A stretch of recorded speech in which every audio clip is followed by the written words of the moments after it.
السلام علیکم ورحمۃ اللہ وبرکاتہ۔ اللہم صلی علی سیدنا و مولانا محمد معدن الجود والکرم وآلہ و اصحابہ اجمعین وبارک وسلم۔ مجھ سے پیشتر آپ نے تقاریر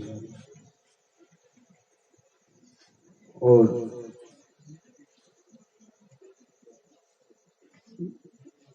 نعت و منقبت کے نغمے سماعت کیے۔ میں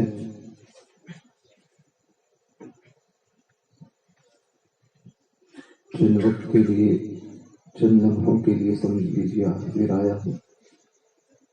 آئیے سب سے پہلے مل کر ہم اور آپ بارگاہ نبی صلی اللہ علیہ وسلم میں درود پاک کا ہدیہ پیش کریں۔ پڑھیں اللہم صلی علی سیدنا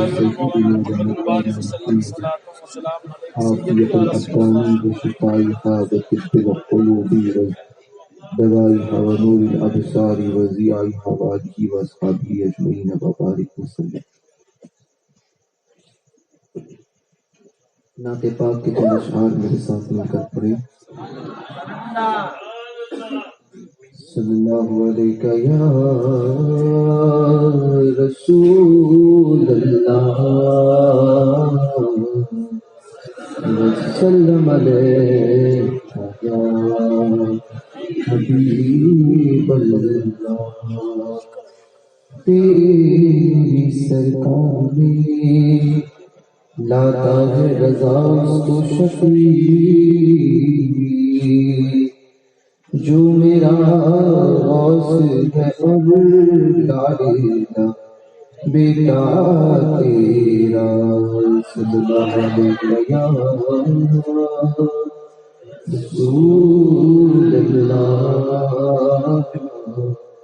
وسلم علیہ یا حبیب۔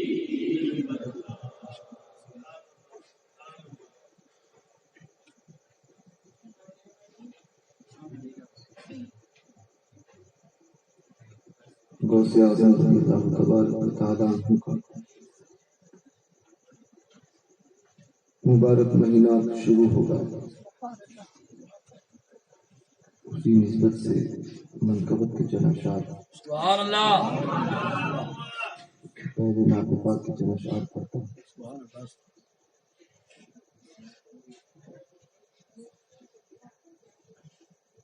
ہے ذکر میرے لب پر ہر صبح و شام تیرا،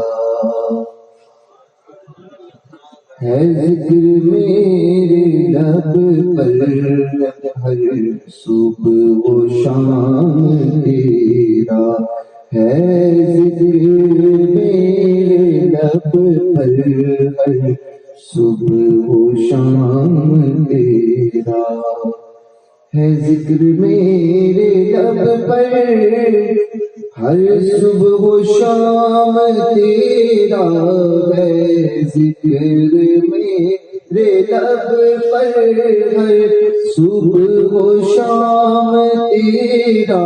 میں کیا ہوں ساری خلقت لیتی ہے نام تیرا، میں ساری خلقت لیتی ہے نام تیرا، ہے ذکر میرے لب پر ہر صبح و شام تیرا۔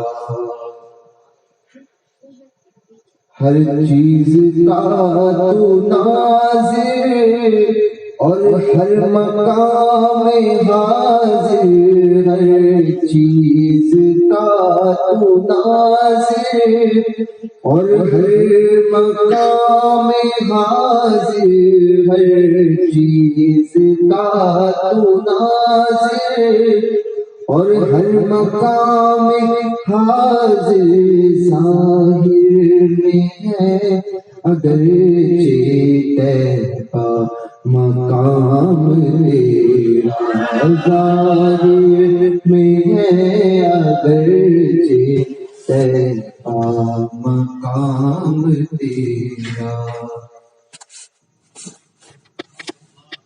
اور لمبے لمبے ہاتھوں سے بھیگ دینے والے ہیں. لمبے لمبے ہاتھوں سے بھیگ دینے والے ہیں. لمبے لمبے ہاتھوں سے بھیگ دینے والے مجھ کو بھی کوئی ٹکڑا ہے جود عام تیرا. مجھ کو بھی کوئی ٹکڑا ہے جود عام تیرا. مجھ کو بھی کوئی ٹکڑا ہے جود عام تیرا. نورانی جالیوں میں تشریف رکھنے والے. نورانی جالیوں میں تشریف رکھنے والے. نورانی جالیوں میں تشریف رکھنے والے تڑپا کرے کہاں تک ہندی غلام تیرا. تڑپا کرے کہاں تک ہندی غلام تیرا. اور وہ دن دکھائے تجھ کو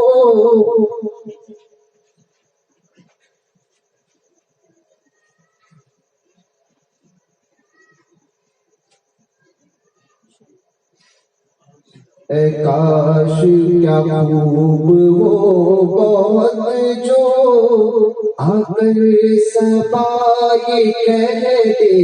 کیا خوب وہ بہت جو آ کر صبا یہ کہہ دے. پہنچا دیا ہے میں نے شاہ کو سلام تیرا. پہنچا دیا ہے میں نے شاہ کو سلام تیرا. ہے ذکر میرے لب پر ہر صبح شام تیرا. میں کیا ہوں ساری خلقت لیتی ہے نام تیرا.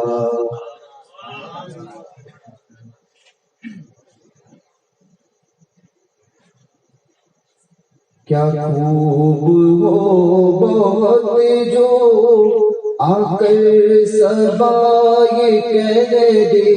کیا خوب وہ بہت جو آ کر صبا یہ کہہ دے. پہنچا دیا ہے ہم نے شاہ کو سلام تیرا. پہنچا دیا ہے ہم نے شاہ کو سلام تیرا. غوث اعظم کمری پہ سر و سامان مدد غوث اعظم بمری پہ سر و سامان مدد قبلہ مدد آپ ایمان. وہ کیا جو وہ کیا مرتبہ ہے غوث بالا تیرا کیا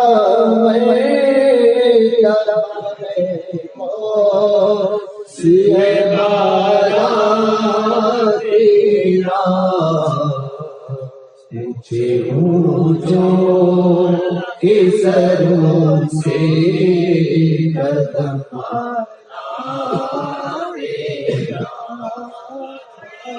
اونچے اونچوں کے سروں سے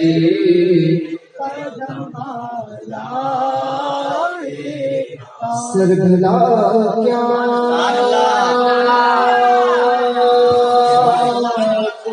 جانتے ہیں کیسا تیرا سر بھلا کیا کوئی جانے کہ ہے کیسا تیرا کیا ملتے ہیں آنکھیں وہ ہے طلبہ تیرا کیا ملتے ہیں آنکھیں وہ ہے طلبہ قسمیں دے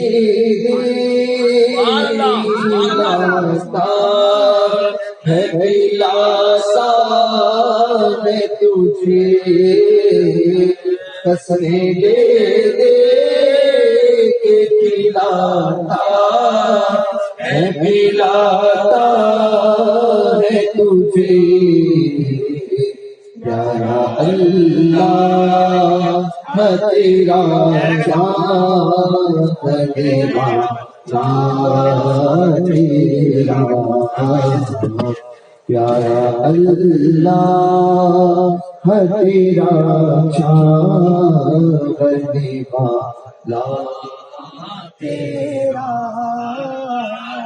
غوث اعظم بمانے سرو مددی قبلہ مددی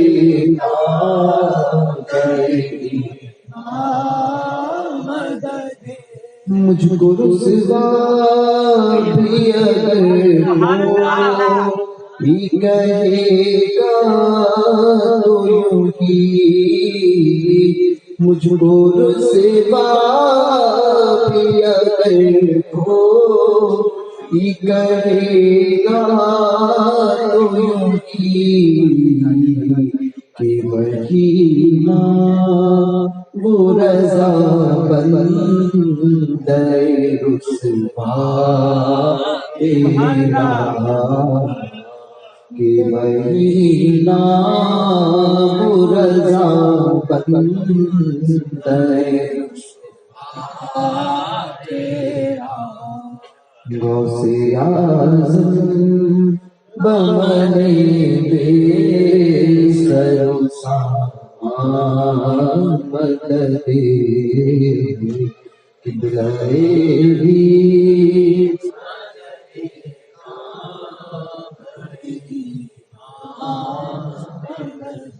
مجھے پاک میں اللہ سیدنا و مولانا محمد وآلہ وأصحابہ اجمعین وبارک وسلم۔ بخاری کی پہلی حدیث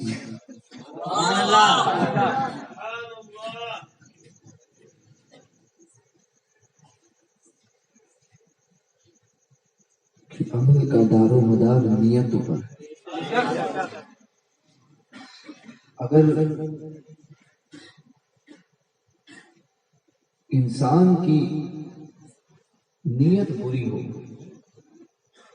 اور عمل کتنے بھی اچھے کر لیں، وہ اعمال اس کو فائدہ نہیں پہنچائے گا۔ مثال کے طور پر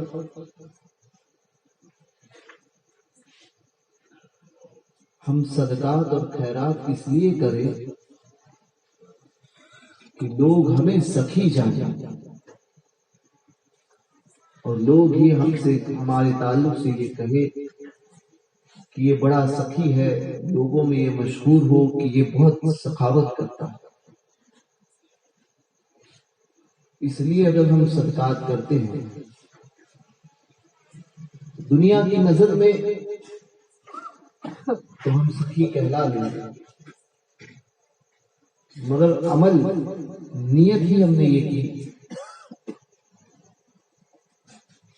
کہ ہم اس لیے پیسہ دیتے ہیں تاکہ لوگ ہمیں سخی کہیں۔ تو اب یہ آپ کی نیت کہ لوگ سخی کہیں اس لیے آپ نے پیسہ دیا، دنیا میں تو آپ کو وہ چیز مل گئی مگر آخرت میں اس کا کوئی حصہ نہیں۔ عمل کا دار و مدار نیتوں پر ہے، نیت اچھی رکھو تو عمل تھوڑا بھی ہو اللہ اجر دینے والا ہے۔ اعمال اگر کم بھی ہو اور نیتیں اچھی ہو، خلوص، جس عمل میں خلوص ہوگا نا وہی عمل اللہ کی بارگاہ میں قبول ہوتا ہے۔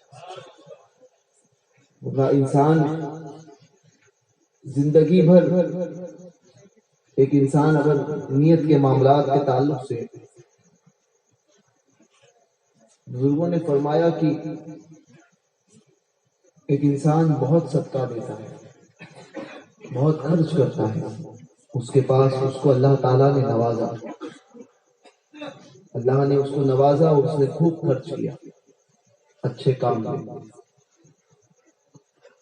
دوسرا شخص اسے دیکھتا تھا، اس کے پاس پیسے نہیں تھے کہ وہ اتنا خرچ کرتا، مگر اس نے دل میں یہ نیت کی کہ اگر اللہ تبارک و تعالیٰ مجھے نوازے تو میں بھی اسی شخص کی طرح دین کے کام میں بڑھ چڑھ کر حصہ لوں گا اور خوب خیرات کروں گا۔ بزرگوں نے فرمایا اب وہ غریب آدمی جس کے مستقبل میں کبھی یہ معاملہ کبھی نہیں آیا، مستقبل میں کبھی یہ معاملہ نہیں تھا کہ وہ دے سکتا، مقدر میں اس کے معاملہ نہیں لکھا ہوا ہے کہ وہ آئندہ کبھی ایسا کام کرے۔ بزرگوں نے فرمایا مگر صرف اس نے نیت کی، صرف نیت کی کہ میں بھی اس طرح سے دین کی راہ میں خرچہ کروں گا۔ بزرگوں نے فرمایا کہ وہ آدمی اور وہ سخی کر سخاوت کرنے والا دونوں عمل میں برابر ہوتے ہیں۔ صرف نیت، اچھی نیتیں انسان کو اس کا بہترین بدلہ عطا کرتی ہے۔ اس لیے بزرگوں نے، ہمارے بزرگوں میں ایک بات مشہور تھی، وہ کہتے تھے نیتوں میں خطرہ، نیت میں خطرہ تو جھولی میں خطرہ، سمجھے، پتھر۔ نیتوں کو صاف رکھو، جس انسان کی نیتیں خالص ہوگی اللہ کی بارگاہ میں وہ اجر پائے گا، ورنہ قیامت کے دن وہ ایسے بھی لوگ حاضر ہوں گے جو شہید ہوں گے۔ جب بارگاہ الہی میں پیش ہوں گے تو روایتوں میں آتا ہے کہ وہ ان کو جب اجر مانگا جائے گا، ان کو جب دینے کی باری ہوگی تو رب فرمائے گا کہ تو نے دنیا میں اس لیے گردن کٹائی تاکہ لوگ تجھے شہید کہیں، تو دنیا میں تو کہلایا گیا، اس لیے آج تیرے لیے کوئی حصہ نہیں۔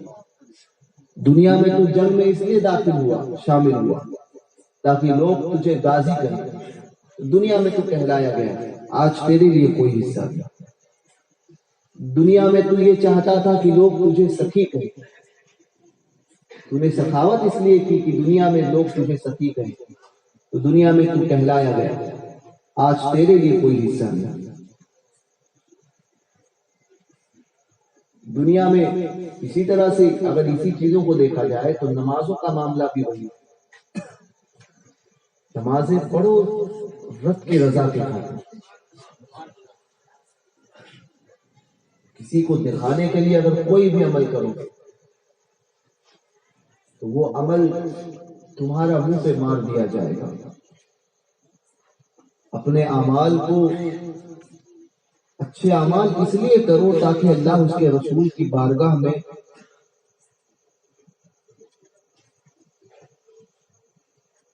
تمہارا نام لکھا جائے، ان کے دفتر میں لکھا جائے، اللہ اس کے رسول کے دفتر میں تمہارا نام لکھا جائے. دنیا میں لوگ آپ کو اچھا کہے نہ کہے، ہم نے اپنے بزرگوں سے، اپنے بڑوں سے سنا کہ آپ دنیا میں لوگ آپ کو اچھا کہیں نہ کہیں، مگر اگر آپ اللہ اس کے رسول کے نزدیک اچھے ہیں تو آپ اجر پاؤ گے. اور ساری دنیا آپ کو اچھا کہے اور بارگاہ الہی میں ہی آپ کا اچھا ہونا لکھا ہوا نہ، تو آپ دنیا کی نظر میں کتنے بھی اچھے رہو، مگر یہ اچھا ہونا آپ کو قیامت میں کام نہیں آئے گا. اس لیے جو ہے وہ فطرت سے نیک بننے کی کوشش کرو. ہم جو ہے وہ کوشش کرتے ہیں کہ ہم دوسروں میں جو ہے وہ اچھائیاں تلاش کرتے ہیں، اپنے اندر اچھائیاں تلاش کرتے ہیں، دوسروں میں برائیوں کو دیکھ لیتے ہیں. کہیں ہم جیسے مثال کے طور پر ہم نے اگر نماز پڑھنا شروع کر دیا تو ہم سمجھتے ہیں کہ سب بے نماز ہیں اور ہم ہی بہترین نماز ادا کرتے ہیں. یہ ایک عام مزاج ہو گیا. کوئی کام اگر ہم نے شروع کر دیا تو ہم سمجھتے ہیں کہ ہم سب سے بہتر ہیں. یہ چیز آپ نے نماز پڑھنا شروع کی یا پڑھ رہے ہیں تو آپ نے کسی پر احسان نہیں کیا، اپنے اوپر آپ احسان کر رہے ہیں. اور پڑھ بھی رہے ہو اس لیے تاکہ آپ پر وہ چیز فرض رضائے الہی کے لیے پڑھے، مگر دوسرے کو حقیر نہ سمجھو. اولیاء کاملین کا معاملہ یہ تھا کہ اتنے بڑے مرتبے پر فائز تھے. امام زین العابدین رضی اللہ تبارک و تعالی، امام زین العابدین یہ امام حسین کے شہزادے ہیں. امام زین العابدین حسن بصری فرماتے ہیں کہ میں نے خانہ کعبہ میں ایک شخص کو روتا ہوا دیکھا.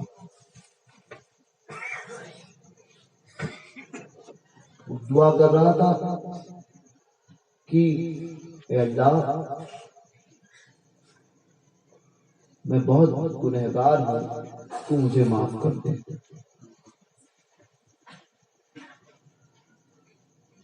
میں تیری بارگاہ میں اور کہتا تھا اور زمین پر گر جاتا تھا، میں تیری بارگاہ میں کھڑا ہونے کے قابل نہیں ہوں.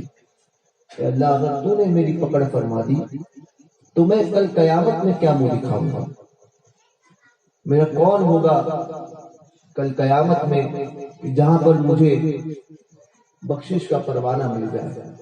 اے اللہ تو مجھ پر اپنا فضل فرما کیونکہ میں تیرے عدل کے قابل ہوں. یہ کہتا پھر گر جاتا. اے اللہ تو بخش نہیں، تو مجھے نہیں بخشے گا تو دنیا میں کائنات میں کون ہے جو میری بخشش کرے گا؟ یہ کہتا پھر بے ہوش ہوتا، پھر روتا.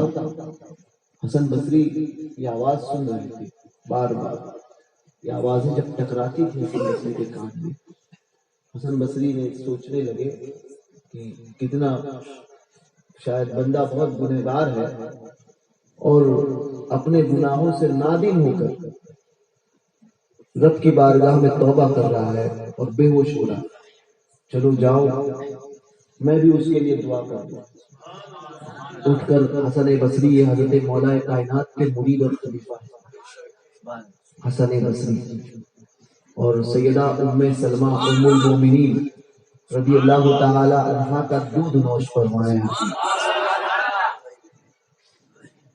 تو حسن بصری رضی اللہ تعالی عنہ اپنے وقت کے بہت بڑے امام، جس نے مولا کائنات حضرت علی سے براہ راست علم حاصل کیا، اور علی المرتضیٰ کا جو مرید اور خلیفہ ہوا، اس کی عظمت اور اس کی بلندی کا عالم کیا ہوگا. حسن بصری سن رہے تھے، یہ ساری باتیں سن رہے تھے. آج ہم ایک نیکی کیا کر لیتے ہیں، یا ہم ایک بات اچھی کیا کرتے ہیں، ہم سمجھتے ہیں کہ ہم سب سے بڑے ہو گئے اور ہم سے بہتر کوئی نہیں، اور پھر ہر ایک کو جو ہے وہ تنقید کی نظر سے دیکھتے ہیں، اور ہم کوشش ہی کرتے ہیں کہ کسی میں عیب نکالیں، کسی کے اندر کمیاں تلاش کریں۔ یہی کوشش ہماری آج ہو گئی کہ ہر ایک کے اندر کوئی کیسا دکھتا ہے، کوئی کیسا چلتا ہے، کوئی کیسی بات کرتا ہے، کوئی کس کے متعلق کیسے کرتا ہے، یہی ٹھٹا، یہی مذاق، یہی چیزیں ہم عام طور پہ کسی کو کیسے نیچے دکھانا ہے یہی سوچتے ہیں۔ حسن بصری نے جب یہ سوچا، دیکھا کہ اتنا بندہ تو گنہگار ضرور ہوگا، مگر آج وہ رب کی بارگاہ میں خانہ کعبہ میں گڑ گڑا رہا ہے اور اپنی بخشش کی طلب کر رہا ہے، دعا مانگ رہا ہے رب کی بارگاہ میں۔ چلو اس کے تسلی کے لیے میں بھی چلا جاؤں اور اسے کچھ تسلی دوں اور کہوں کہ میں بھی تیرے لیے دعا کرتا ہوں۔ تو وہ نوجوان دعا کرتا تھا بے ہوش۔ حسن بصری جب پہنچے تو وہ نوجوان جو ہے وہ بے ہوش پڑا تھا خانے کا باغ،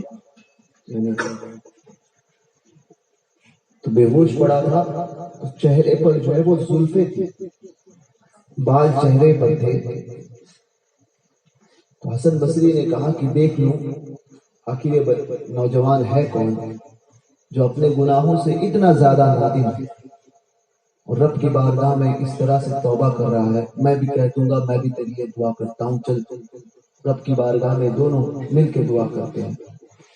حسن بصری سوچتے ہوئے اس شخص کے، اس نوجوان کے زلفوں سے، چہرے سے زلفوں کو ہٹایا،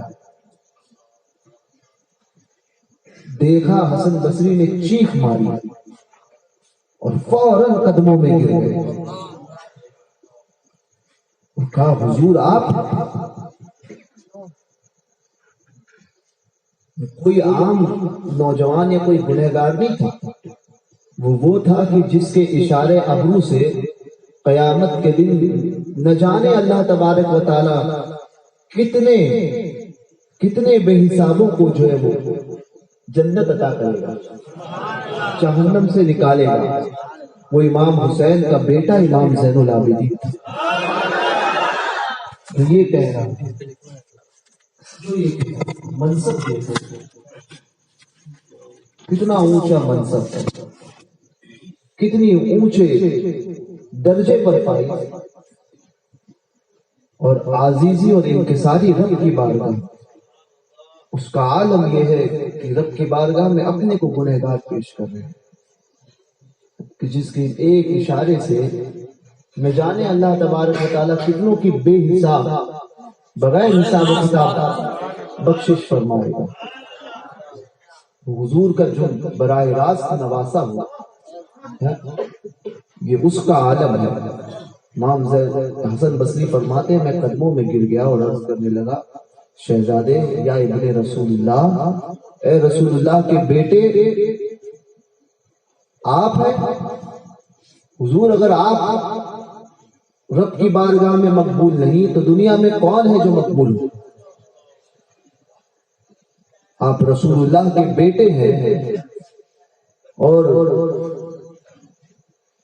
حضور صلی اللہ علیہ وسلم کے خاندان کے مہکتے ہوئے ایک پھول ہے، آپ کی ہر بات اللہ کی بارگاہ میں مقبول ہے،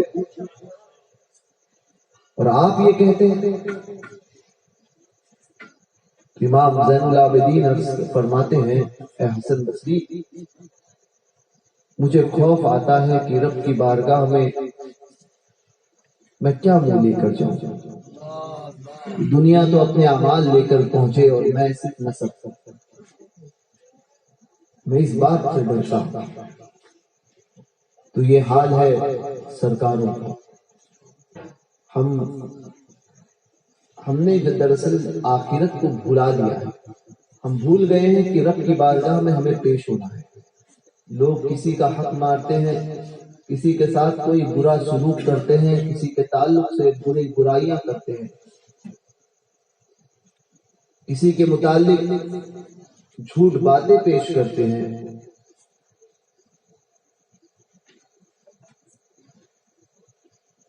کسی کی آبرو کے ساتھ تو کہیں کسی کے مال کے ساتھ دھوکہ کرتے ہیں، یہ جانتے ہوئے بھی کہ اگرچہ دنیا مجھے نہیں دیکھ رہی مگر اللہ مجھے دیکھتا ہے، اللہ دیکھ رہا ہے، یہ جانتے ہوئے بھی صرف پیسہ کمانے کی خاطر، اس پیٹ کی آگ کو بجھانے کی خاطر۔ یاد رکھیے، اگر حرام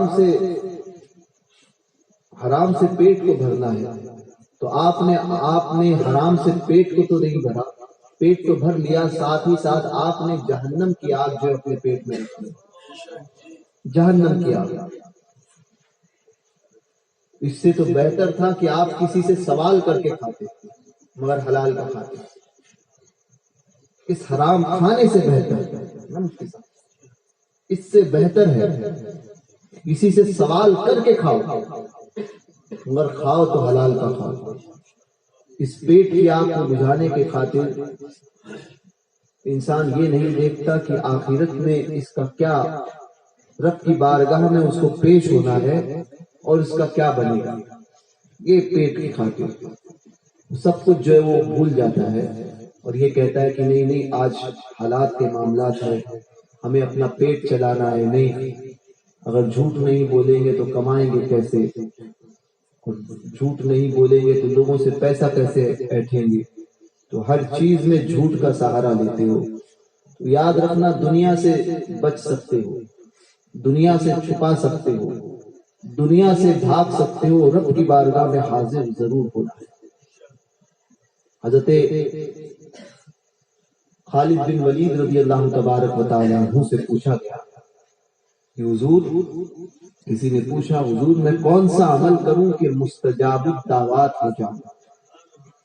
مستجاب الدعوات اس کو کہتے ہیں کہ اس نے کسی کے لیے یا خود کے لیے کوئی دعا کی، سوال کیا بارگاہ الہی، جیسے ہی سوال کیا اللہ تبارک و تعالیٰ نے اپنے فضل سے اسے پورا فرمایا، زبان سے کوئی بات نکلے نہیں، رب کی بارگاہ میں فوراً قبول ہو جائے، اس کو کہتے ہیں مستجاب الدعوات۔ تو کون سا عمل کروں کہ میں مستجاب الدعوات ہو جاؤں، یہاں کوئی بات کسی کے لیے نہیں کہہ دوں فوراً جو ہے وہ قبول ہو جائے۔ تو حضرت خالد بن ولید نے اسے کوئی وظیفہ نہیں بتایا کہ 50,000 مرتبہ اللہ کا ذکر کر لینا، 1.25 لاکھ مرتبہ لا الہ الا اللہ کی ضربیں لگانا، یہ نہیں فرمایا۔ ایک چیز فرمایا اپنے پیٹ کو حرام سے بچا اور حلال رزق کھا۔ جس دن تو نے یہ کام شروع کر دیا، حلال کمائی اور اپنے آپ کو حرام کمائی سے بچا کر رزق حلال کھانا شروع کر دیا، تو اسی دن مستجاب الدعوات بن جائے گا،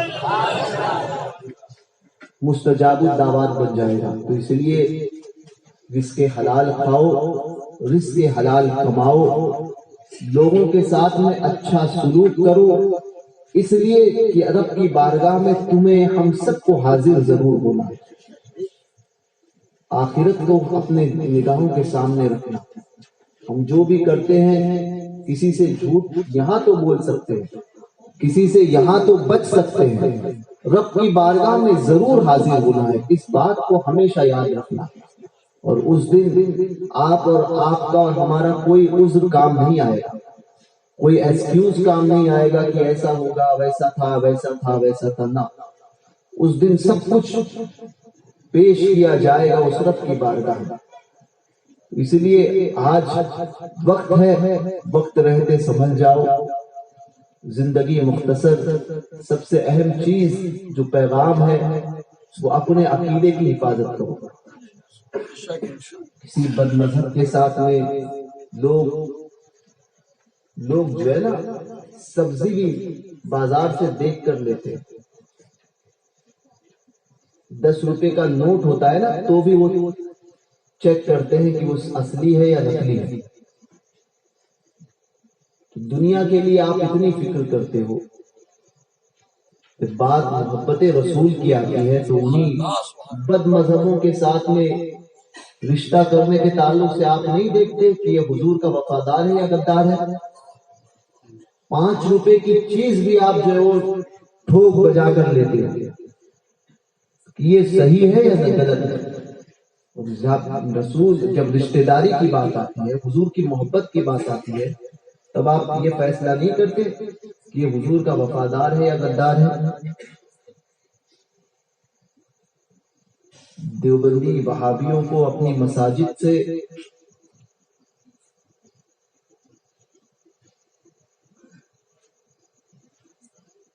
نکالنے کی بات نکالنا چاہیے، مگر ساتھ ساتھ پہلے اپنے دلوں سے اور اپنے گھروں سے نکالیں. جب تک دل اور گھر سے نہیں نکلیں گے نا تب تک مسجدیں محفوظ نہیں رہیں گی. محبتیں اسی کے لیے کہ جو اللہ اس کے رسول کا وفادار ہو اسی کے ساتھ میں محبت. جہاں اللہ اس کے رسول کی وفاداری کا معاملہ ہے، کیونکہ معاملات ایسے ہوتے ہیں کہ لوگ بڑا آسان سمجھتے ہیں، سمجھے اتنی آسان ہوتا ہے، سمجھتے ہیں کہ کسی کے ساتھ میں رشتہ داری قائم کر لی کوئی مسئلہ نہیں ہے، دنیا ہے. ایک بڑے میاں تھے یہیں کے، ان کا بھی یہی معاملہ ہے، ہوں گے کہ وہ کسی کو جو ہے وہ برا کہنے کے قائل نہیں، مگر اپنے مسجد کے امام کو برا ضرور کہتے ہیں. سمجھے؟ مجھے تعجب ہوا کہ حضور کے گستاخ کو برا نہیں سمجھتا ہے، وہاں تجھے اس میں اچھائی نظر آتی ہے، اور جو دین کا محافظ ہو وہ برا ہو جاتا ہے. یہ سوچ اور یہ کس ایمان کا لیول دیکھو، کس نچلے ایمان پر ہے. ہمارا معاملہ یہ ہو گیا کہ جو ہمیں پسند ہے نا ہم چاہتے ہیں کہ ویسا ہی ہو، تو اس کو کہتے ہیں طبیعت. اور دین میں طبیعت کا نہیں دخل ہے، شریعت کا دخل. دین میں حکم شریعت کا چلے گا. طبیعت آپ کو کیا پسند ہے اور کیا نہیں اس کو نہیں دیکھا جائے گا، دیکھا وہ جائے گا کہ اللہ اس کے رسول نے کیا حکم دیا. لوگ اس کو بہت عام سمجھتے ہیں کہ بد مذہب کے ساتھ میں تعلقات قائم ہو یا مسجدوں میں بلانے میں کوئی حرج نہ ہو. تو یاد رکھیے اس کا بھی سوال آپ سے ہوگا، اس کا بھی سوال ہوگا کہ محبوب کی غلامی کا حق کیسے ادا کیا، یہ بھی پوچھا جائے گا.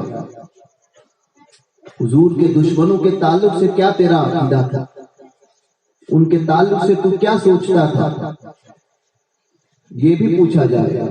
لوگ کہتے ہیں جیسے حدیث پاک میں آیا ہے کہ 3 سوال قیامت قبر میں کیے جائیں گے. تو یاد رکھیے یہ 3 سوال تو کے تعلق سے مشہور ہے. ایک حدیث میں صرف ایک ہی سوال ہے کہ حضور کے متعلق ہی پوچھا جائے گا، یہ بھی بخاری میں. ایک حدیث میں ہے 3 سوال ہیں، تو یہ 3 سوال قید بھی نہیں لگائی گئی. اور اللہ اگر بخشنے پر آ جائے تو بغیر سوال کے بھی جنت کا سوال نہیں ہوگا. یہ بھی حدیث سے ثابت ہے، یہ بھی حدیث سے ثابت ہے کہ بغیر سوال کے اللہ تعالیٰ جنت عطا کرتے ہیں. یہ بھی ہے کہ ایک سوال، یہ بھی ہے 3 سوال. اور یہ بھی اگر پکڑ کرنا چاہے تو جس سوال میں پھنستا نہیں ہے تب تک اس کو پکڑ، اس سے سوال پہ سوال ہوتے جائے. 3 سوال کے آگے بھی سوال ہوتے. دیکھوں یہ کون کون سے سوالات کے جواب دیتا. یاد رکھیے مرنا ہے اور قبر میں جانا ہے.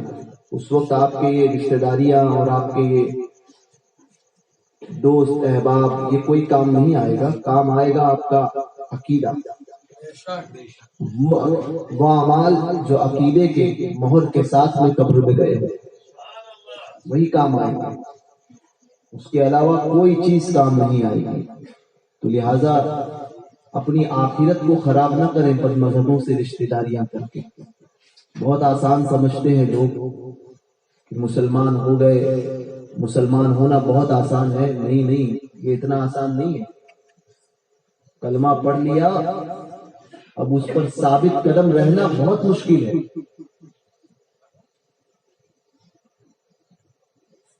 کہ آپ کہتے ہو کہ ہم تو، لوگ کہتے ہیں کہ ہم تو مسلمان ہیں، ہمارا ایمان تھوڑی ڈگمگا جائے گا.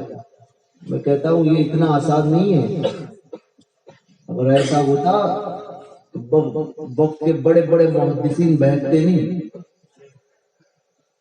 تاریخ میں وہ بھی لوگ آئے ہیں جنہوں نے علم حدیث حاصل کیا، اس کے باوجود بہتے ہیں. ایسے بھی لوگ آئے ہیں جو اپنے وقت کے بڑے سے بڑے مناظر تھے، مگر اس کے باوجود جب مرنے پر آئے تو کافر ہو کر مرے. ایسا بھی یاد رکھیے. ہم اور آپ یہ نہیں کہہ سکتے کہ ہم لوگ کہتے ہیں کہ ہمارا ایمان اتنا کمزور نہیں ہے کہ ان کے ساتھ میں تعلقات قائم ہو کہ ہم اپنا ایمان بیچ دیں گے. میں نے کہا یہ ایمان کی نشانی نہیں ہے. تو نے اپنی بات یہ کہہ کر، یہ تعلقات کی بات کہہ کر یہ اپنی ایمان کی کمزوری کی سند دے دی. حضور کے دشمنوں کے ساتھ، باپ اور ماں کے ساتھ میں برائی کرنے والے کے لیے ہم کوئی جو تعلق نہیں قائم رکھتے. دوسری بات تو بہت دور کی بات ہے. مجھے بتائیے، آپ کو اگر کوئی چوراہے پر گالی ڈال دے تو آپ اس کا، آپ کل کو کہو گے کہ اس کے ساتھ میں آپ کو دعوت ہے تو آپ بولو گے کہ اس کے ساتھ میں دعوت کھاؤں گا؟ اس نے تو مجھے گالیاں دی. اپنے لیے برداشت نہیں کرتے. اور جہاں بات حب نبی کی آتی ہے تو ہمارے لیے سب چلتا ہے. سب لوگ اطمینان سے اس کو جو ہضم کر جاتے ہیں. یہ سوال بھی ہوگا قیامت کے دن. یہ تو ایسا معاملہ ہے کہ جس سے کوئی چھٹکارا نہیں پا سکتا. حضور کے متعلق تو سوال ہونا ہی ہونا. کوئی یہ بول ہی نہیں سکتا کہ ہم بغیر سوال کے اس مسئلے نہ. عشق رسول کے متعلق تو ضرور سوال ہوگا، اور سوال بھی اسی سے ہوگا جس کا عشق میں معاملہ کم ہو. اور نہ عاشق کے لیے تو خود حضور فرمائیں گے کہ یہ میرا عاشق ہے. تو اپنے آپ کو سمجھو، کبھی محاسبہ کرو اپنے آپ کا کہ ہم جو کرتے ہیں، ہم جو کہتے ہیں کیا ہم اپنے معاملات میں صحیح ہیں؟ کیا ہم اپنے آپ کو دھوکہ نہیں دے رہے ہیں؟ یہ کرو. کبھی دیکھو اپنے متعلق، کبھی اس باتوں کو سوچو کہ ہم دنیا کو خوش کرنے کے چکر میں اللہ اس کے رسول کی بارگاہ میں اس بارگاہ کی ناراضگی تو نہیں موڑ رہے. یہ ضرور سوچو تو آپ کا دل آپ کو جواب دے گا کہ ہاں تو اپنے معاملات میں غلطی کر رہا ہے. حضور کی محبت جو ہے، حضور کے معاملے میں کمپرومائز کرنا مت سیکھو. عشق رسول اسی چیز کا نام ہے نا. دشمن احمد پہ شدت کیجیے، ملحدوں کی کیا مربت کیجیے. غوث پاک نے تو یہاں تک فرمایا کہ بد مذہب کو دیکھو نا. غوث پاک سے بڑا لوگ کہتے ہیں، خاص طور پہ وہ لوگ جن کی یا تو رشتہ داریاں ہوگی، یا تو جن کے میل جول ہوگا، یا جو زیادہ پڑھ لکھ تو اوور سمارٹ ہو جاتے ہیں نا، ایسے وہ کہتے ہیں کہ نہیں یہ تو مولویوں کے جھگڑے. تو ایسے اوور سمارٹ لوگ پہلی بات تو یہ سمجھ لیں کہ اپنی حد میں لوگ رہنا سیکھیں. سمجھے؟ انجینئر کا کام ہے انجینئرنگ کرنا. اگر وہ ڈاکٹری کرنے جائے گا نا، آپ انجینئر کے پاس کبھی گئے ہو، مریض کو لے کر جاتے ہو کہ اس کو بخار آ رہا ہے، ذرا اس کا علاج کرو. تو اپنی اوقات کے مطابق ہی بات کریں. آپ کا جو منصب ہے نا، مستری کا کام جو کرتا ہے، اگر اس کو اگر ہم کہیں کہ وہ الیکٹریشین کا کام کرے، یا اس کے پاس جا کے مستری کو بول دیں کہ یہ وائروں کا کام جو ہے وہ پول لائٹ آپ لگا دو، تو پھر کیا ہوگا؟ جس کا جو کام ہوتا ہے نا وہی کام میں اچھا لگتا ہے. ڈاکٹر کا کام ڈاکٹر کرے، ایک کسان کا کام کسان کرے، تو اپنے منصب کو سمجھنا چاہیے. تو اسی طرح سے دین کے معاملات میں جتنی آپ کی حیثیت ہے نا اتنا ہی بولنا سیکھو.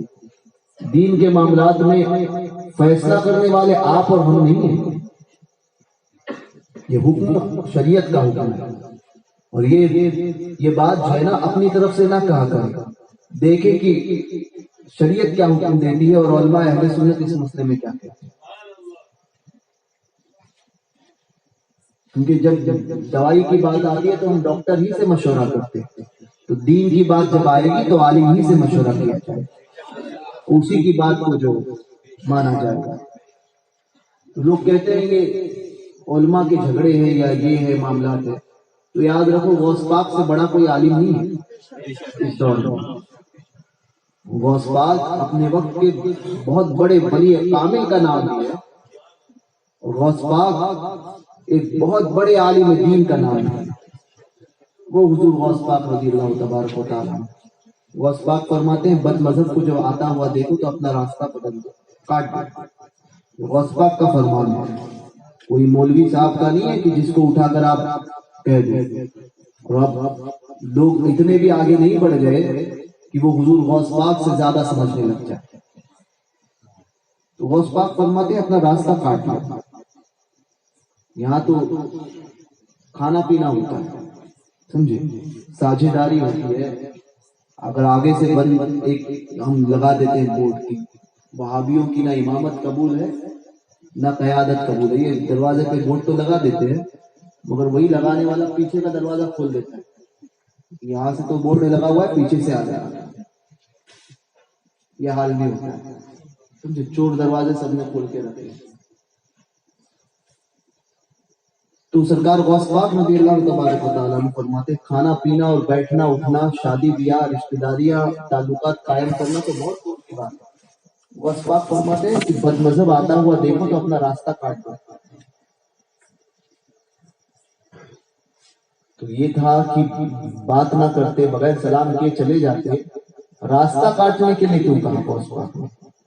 تو آگے خود فرماتے ہیں کیونکہ جو بد مذہب ہوتا ہے نا، جو دین سے نکل جاتا ہے، اللہ اس کے رسول کی بارگاہ کا جو گستاخ ہوتا ہے، اصحاب رسول اور اہل بیت رسول کی بارگاہ کا جو گستاخ ہوتا ہے، سرکاروں کی بارگاہ کا جو گستاخ ہوتا ہے نا، غوث پاک فرماتے ہیں وہ اس پر اللہ کی لعنت برستی ہوتی ہے.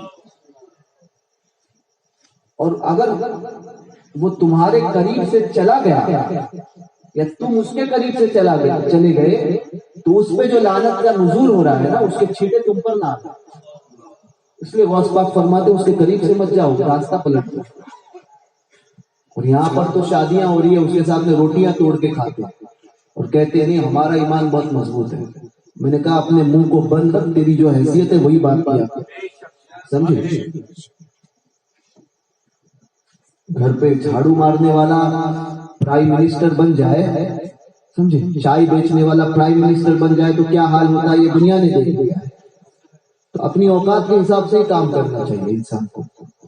جو جس کی حیثیت ہوتی ہے وہ اسی، جس کا جو منصب ہوتا ہے وہ وہی بات کرے گا.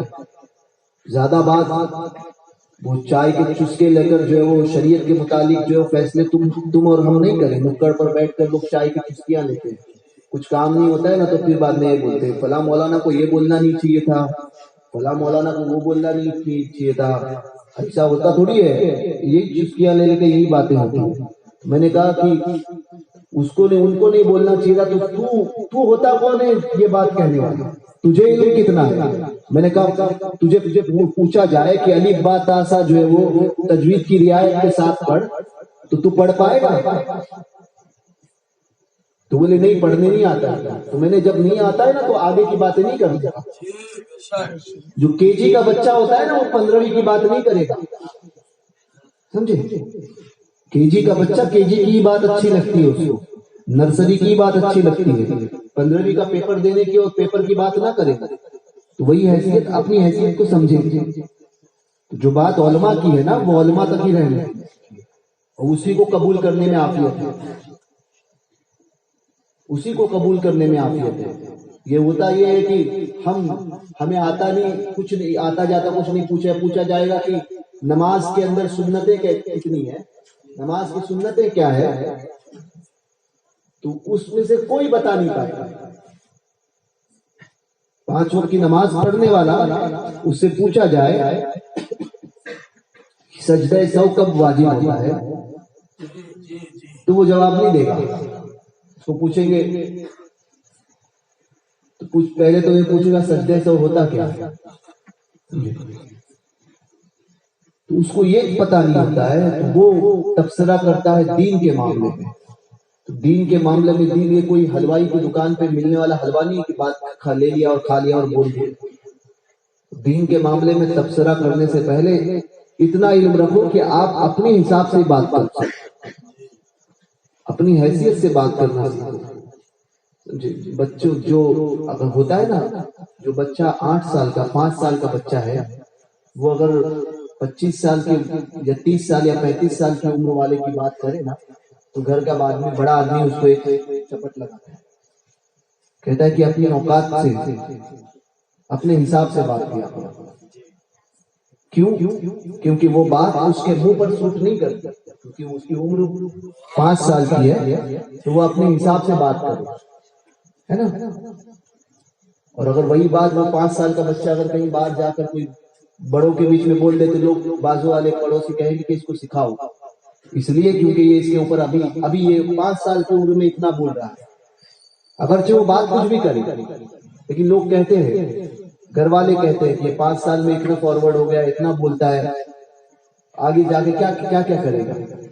تو اسی طرح سے 5 سال کے بچے کے اوپر 5 سال والی ہی بات اچھی لگتی ہے.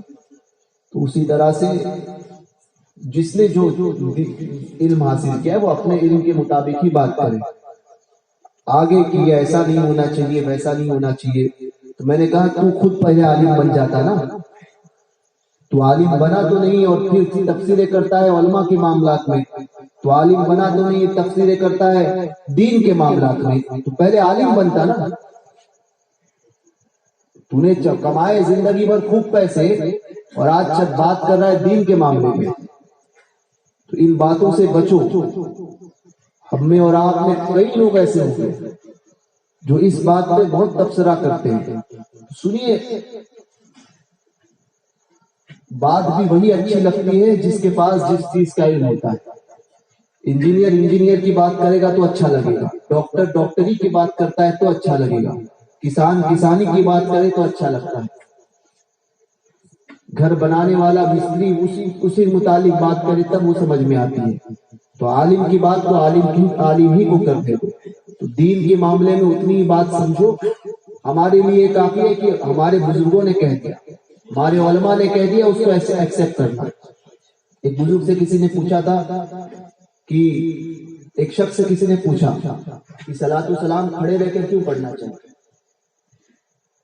اسماعیل بہلوی نے بمبئی میں ابراہیم ناخدا کر کے ایک بہت بڑا مالدار تھا.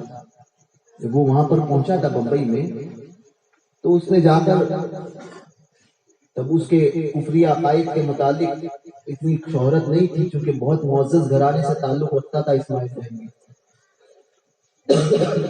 تو بمبئی کے ایک میمن سیٹھ تھے ناخدا, ابراہیم ناخدا, ناخدا سیٹھ کے نام سے مشہور تھے, ابراہیم دوسرا نام تھا.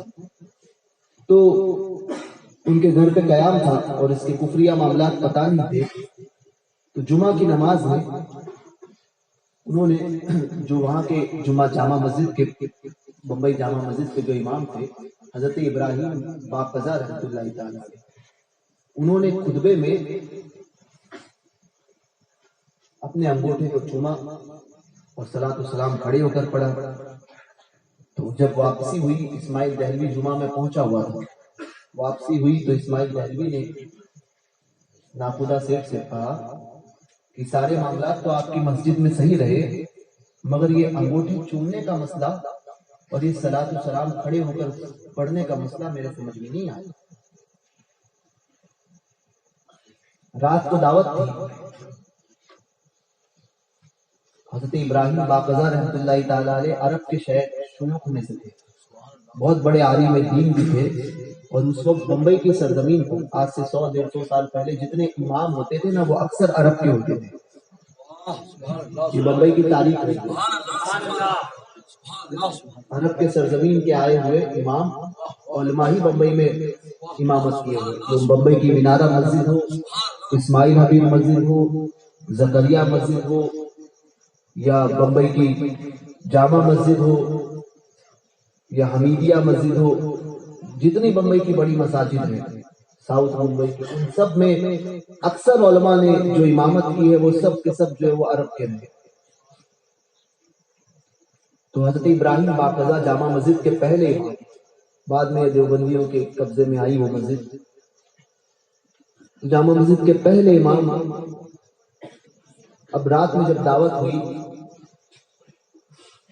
تو ناخدا سیٹھ نے اس وقت تو اسماعیل دہلوی کو جواب نہیں دیا. جواب پھر حضرت ابراہیم باقزا سے پوچھا، حضور یہ معاملات ہو رہے ہیں، یہ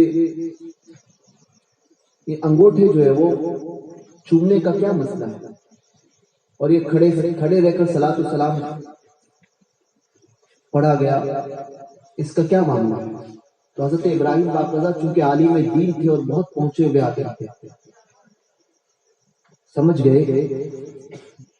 کہا کہ آپ، اگر یہ سوال آپ کا ہے، یہ سوال تمہارا ہے، یعنی ایک سیٹھ کا ہے اور ایک عام انسان کا ہے. عوام میں سے کسی نے سوال کیا ہے کہ کھڑے ہو کر سلام کیوں پڑھا جائے اور انگوٹھا کیوں چوما جائے، یہ عوام کا سوال ہے. تو پھر عوام کے لیے اتنا جواب کافی ہے کہ یہ کام ہمارے بزرگوں نے کیا. انگوٹھا ہمارے بزرگوں نے چوما، کھڑے رہ کر صلاۃ والسلام ہمارے بزرگوں نے پڑھے، یہ دلیل ہمارے لیے کافی ہے. ابراہیم باقزا فرماتے اگر یہ سوال عوام کا ہے نا تو اس کے لیے دلیل کافی ہے کہ یہ کام ہمارے بزرگوں نے کیا، اس لیے ہم کر رہے ہیں. اور اگر تمہارے کندھے پر بندوق رکھ کر کوئی اور چلا رہا، ابراہیم باقزا نے فرمایا تھا تمہارے کندھے پر بندوق رکھ کر کوئی اور چلا رہا ہے تو پھر وہ خود ہمارے سامنے آئے، پھر دلائل سے ہم جواب دیں.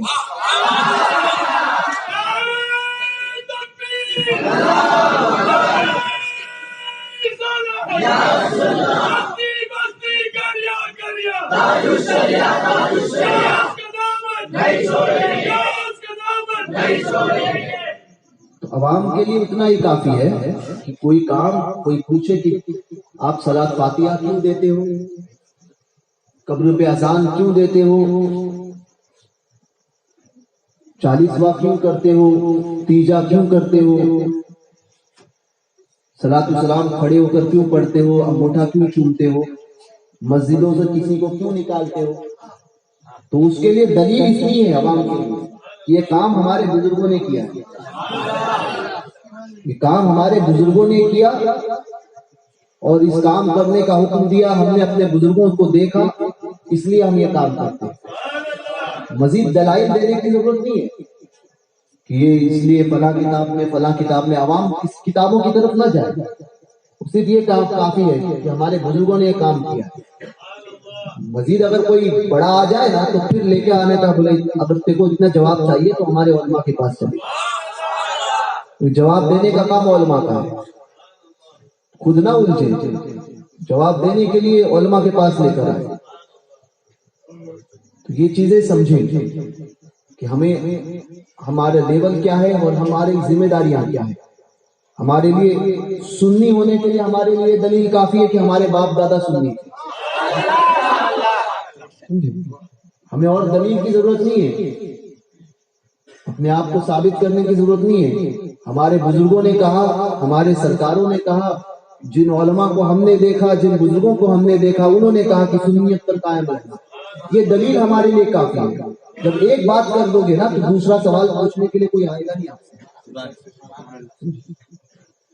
کوئی آتا ہے نا کہ ہوتا ہے نا کبھی کبھی ایسا معاملہ کہ آدمی کوئی دادا گیری کرتا ہے، ایک مرتبہ پہلی مرتبہ میں اس کے منہ پر مار دوں، زبردست اس کی پٹائی کر دوں، دوسری مرتبہ آپ کے اوپر دھاپ جمائے گا نہیں، ہوتا ہے نا؟ پہلی مرتبہ میں ایسا جواب دے دینا چاہیے کہ دوسری مرتبہ آپ سے سوال کرنے سے وہ ڈر جائے۔ ہم ہوتے یہ کہ ہم اس کے سوال پہ ایکسپٹ کرتے ہیں، ہم سوال پہ ایکسپٹ کرتے ہو پھر ہم پوچھتے ہیں کہ یہ ایسا کیوں ویسا کیوں۔ سوال کرنے آئے تو سب سے پہلے تو اس کو دھتکار دو، تو ہے کون جو ہم سے سوال کرے؟ تو ہے کون؟ کچھ چیزیں ایسی ہوتی ہیں کہ اس کا سوال مت لو، فوراً اس کو ہٹاؤ وہاں سے۔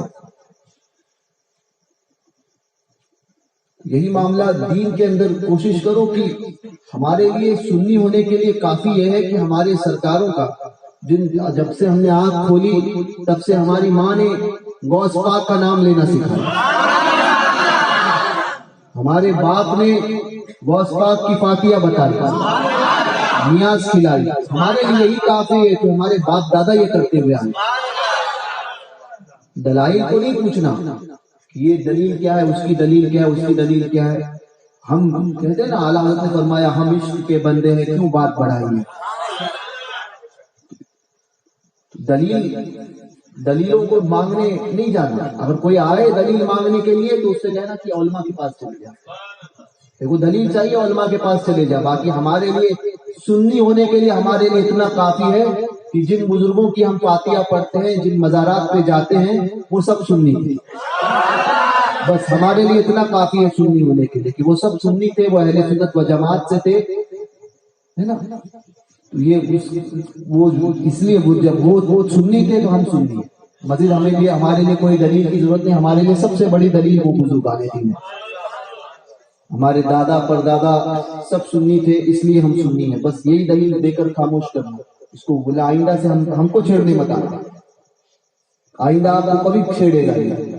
آپ سن کر لیتے ہو اس لیے آپ کی گلی میں آ جاتا، سن کر مت لو، ایک مرتبہ بھاؤ، پھر دیکھو کہ دوسری مرتبہ آنے سے کترائے گا کہ اس گھر میں جو ہے وہ آیا، میں دروازہ نوک کیا اور کہا کسی نے آ کر کی دعوت میں جانا ہے، اس کو وہیں پر جو ہے وہ ایسا دھتکارو کہ دوسری مرتبہ گلی سے گزرے تو بھی اس گھر کو دیکھے نہیں، ارے یار یہ سنی کا پکا سنی کا گھر، پکے بریلوی کا گھر یہاں جانا نہیں،